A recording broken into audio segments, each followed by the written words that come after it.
বিধানসভায় পাণ্ডবেশ্বর বাজারে স্থানীয় খুদেদের হাতে কাঠের রথ তুলে দিলেন বিধায়ক নরেন্দ্রনাথ চক্রবর্তী। অনেকটা ছোটোবেলার স্মৃতিচারণ মনে হচ্ছিল, ছোটোবেলার সেই শৈশব ফিরে আসলো। হঠাৎই সেই স্মৃতিকে উস্কে দিল পাণ্ডবেশ্বরের বিধায়ক। এলাকার প্রায় 150টি খুদে বাচ্চাদের হাতে একটি কাঠের দড়ির টানা রথ জগন্নাথ দেবের প্রসাদ তুলে দেওয়া হলো।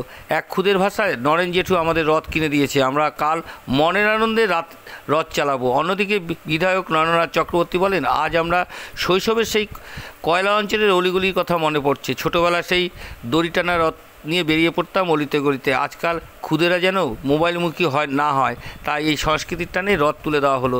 24 ঘন্টা ইন্ডিয়া টিভির প্রতিনিধির বিশেষ প্রতিবেদন।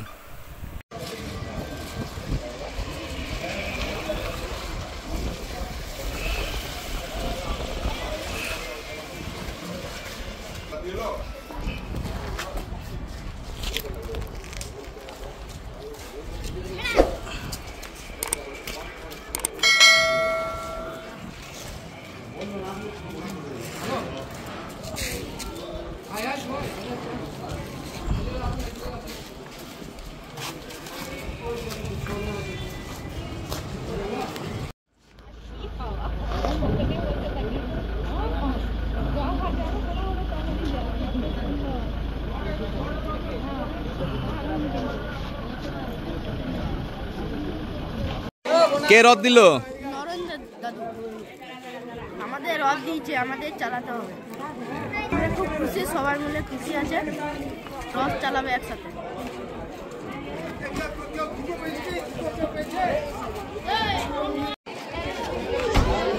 নরেন জেঠু রথ দিয়েছে, আমরা সবাই মিলে রথ চালাবো, আমরা খুব খুশি। কি নাম তোমার? আমার নাম রিমি।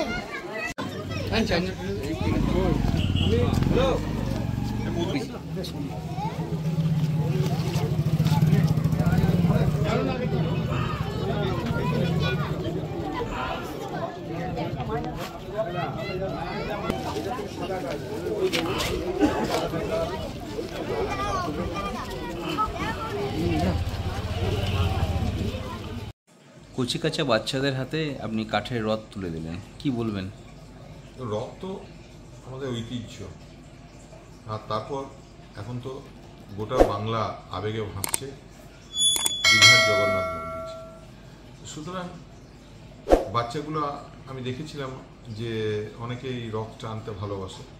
আর আমার ছোটোবেলার নিজের একটা নিজের স্বপ্ন ছিল, ছোটোবেলায় দেখতাম যে যারা গ্রামে থাকে তারা রথ টানে, আর যারা শহরে থাকে তারা রথ টানে।